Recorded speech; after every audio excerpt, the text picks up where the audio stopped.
नमस्कार विद्यार्थी मित्रांनो. मुंबई उच्च न्यायालय शिपाई, हमाल आणि फराश पदासाठीची लेखी परीक्षा झाली 26/4/2026 ला. वेळ किती होता? 30 मिनिट. गुण किती आहेत? 30. क्वेश्चन बुकलेट सिरीज ही बी आहे.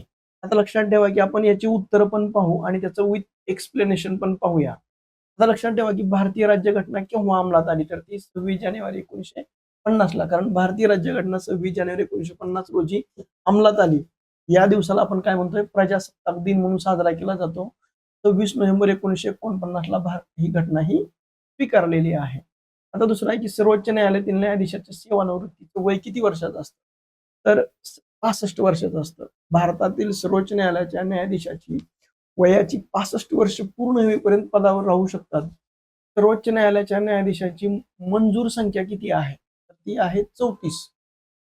म्हणजे सध्याच्या सर्वोच्च न्यायालयाच्या न्यायाधीशाची मंजूर संख्या ही 34 आहे. सर्वाधिक पावसाचं ठिकाण हे कुठं आहे? तर ते आहे मावसीराम या ठिकाणी म्हणून आपल्याला उल्लेख करता येईल. लक्षात ठेवा, मेघालय राज्यातील मावसीराम हे भारतातील आणि जगातील सर्वाधिक पावसाचं ठिकाण म्हणून ओळखलं जातं. आता हे सरदार सरोवर प्रकल्प कोणत्या नदीवर आहे? तर तो नर्मदा नदीवर आहे. म्हणजे सरदार सरोवर हा नर्मदी नदीवरील गुजरात राज्यातील एक महत्वाचा बहुउद्देशीय प्रकल्प म्हणून आपल्याला उल्लेख करता येईल. भारतातील क्षेत्रफळानं सर्वात मोठं राज्य कोणतं आहे? तर ते लक्षात ठेवा, राजस्थान आहे. क्षेत्रफळाच्या दृष्टीनं भारतातील सर्वात मोठं राज्य आणि लोकसंख्येच्या बाबतीमध्ये उत्तर प्रदेश हे पहिल्या क्रमांकावर आहे. पंचमढी आणि चिखलदरा ही थंड हवेची ठिकाणं कोणत्या ठिकाणी आहे? लक्षात ठेवा, तर ती सातपुडा या ठिकाणी आहे. सातपुडा पर्वतरांगेतील मध्य प्रदेशातील पंचमढी आणि महाराष्ट्रातलं अमरावती जिल्ह्यातील चिखलदरा ही प्रसिद्ध थंड हवेची ठिकाणं आहेत.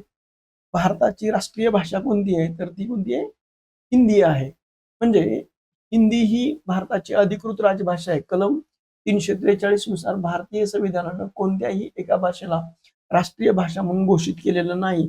मात्र हिंदी भाषा ही मुख्य राजभाषा ही मानली जाते. तिहार जेल कोणत्या शहरात आहे? तर लक्षात ठेवा, तिहार जेल हे दिल्लीमध्ये आहे. तिहार कारागृह हे दक्षिण आशियातील सर्वात मोठं कारागृह संकुल असं नवी दिल्लीमध्ये आहे. आगरतळा ही कोणत्या राज्याची राजधानी आहे? तर ती त्रिपुरा आहे. आगरतळा ही ईशान्य भारतातील त्रिपुराची राजधानी म्हणून आपल्याला उल्लेख करता येईल. झारखंडची राजधानी कोणती आहे? तर ती रांची आहे. कारण रांची ही झारखंड राज्याची राजधानी आहे. रायपूर ही छत्तीसगड आणि डेहराडून ही उत्तराखंडची राजधानी आहे. सातपुडा अ, हे थंड हवेचं ठिकाण असणारं राज्य कोणतं? तर ते आहे गुजरात. सापुतारा ज्याला आपण उल्लेख करतो, हे गुजरात राज्यातील डांग जिल्ह्यात वसलेलं एकमेव थंड हवेचं ठिकाण आहे. सेल्युलर जेल ठिकाण कोणत्या ठिकाणी आहे? तर ते पोर्ट ब्लेअर, अंदमान आणि निकोबार बेटावरील पोर्ट ब्लेअर इथं प्रसिद्ध सेल्युलर जेल, त्याला काळे पाणी आपण म्हणतोय, जिथं स्वातंत्र्यवीर सावरकरांना ठेवण्यात आलं होतं. इंदिरा गांधी आंतरराष्ट्रीय विमानतळ कोणत्या शहरात आहे? तर ते आहे दिल्लीमध्ये. इंदिरा गांधी आंतरराष्ट्रीय विमानतळ ही भारताची राजधानी नवी दिल्लीच्या स्थित आहे. भारतातील सर्वोच्च पर्वत शिखर कोणतं? तर K2 गॉडविन म्हणून आपल्याला उल्लेख करता येईल. K2 गॉडविन ऑगस्टिन हे भारतातील सर्वात उंच शिखर आहे. माउंट एव्हरेस्ट हे जगातलं सर्वात उंच शिखर असून ते नेपाळमध्ये आहे. कळसुबाई हे महाराष्ट्रातलं सर्वात उंच शिखर आहे. जगातील सर्वाधिक कॉफी उत्पादन करणारा देश कोणता आहे? तर तो ब्राझील आहे.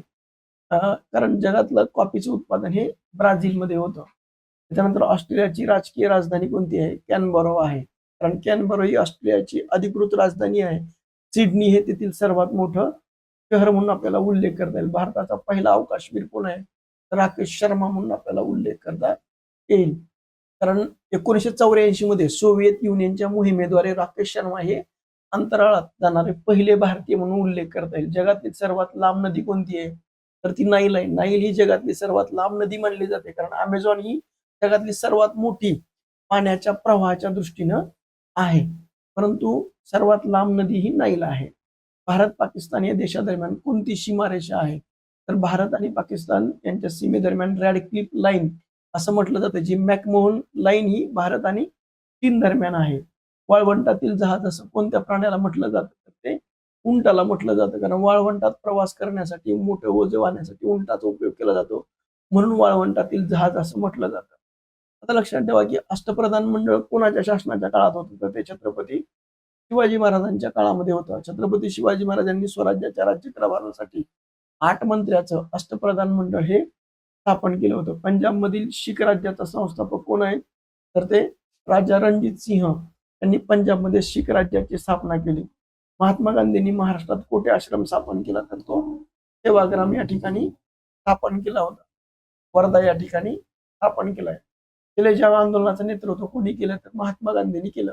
1942 ला भारत छोडो चला जाव आंदोलनाचं नेतृत्व महात्मा गांधींनी केलं. याच आंदोलनात त्यांनी करा किंवा मरा हा संदेश दिलाय. महाराष्ट्रात खालीलपैकी कोण मिठाचा सत्याग्रह कुठे झाला? तर तो लक्षात ठेवा. म्हणजे हे जे वडाळा आहे, या वडाळा या ठिकाणी झाल्याचा उल्लेख आपल्याला करता येईल. कारण सशस्त्र कायदेभंगाच्या चळवळी दरम्यान महाराष्ट्रातलं मुंबई, वडाळा, मालवण, शिरोडा इथं मिठाचा सत्याग्रह झाल्याचा उल्लेख आपल्याला. भारतीय संविधानानुसार भारतीय जनता ही सार्वभौम आहे. यामध्ये लक्षात ठेवा की भारतीय संविधानाच्या उद्देशपत्रिकेवर आम्ही भारताचे लोक म्हणजेच भारतीय जनता ही अंतिम आणि सार्वभौम आहे. त्याच्यानंतर मुख्यमंत्री व त्यांचे मंत्रिमंडळ कोणा जबाबदार असते? तर ते विधानसभेला असतं. संसदीय लोकशाही राज्यातील मंत्रिमंडळ सामूहिकरित्या विधानसभेला जबाबदार असतं. चंदनाचं सर्वाधिक उत्पादन हे कुठे होतं? तर ते कर्नाटकमध्ये होतं.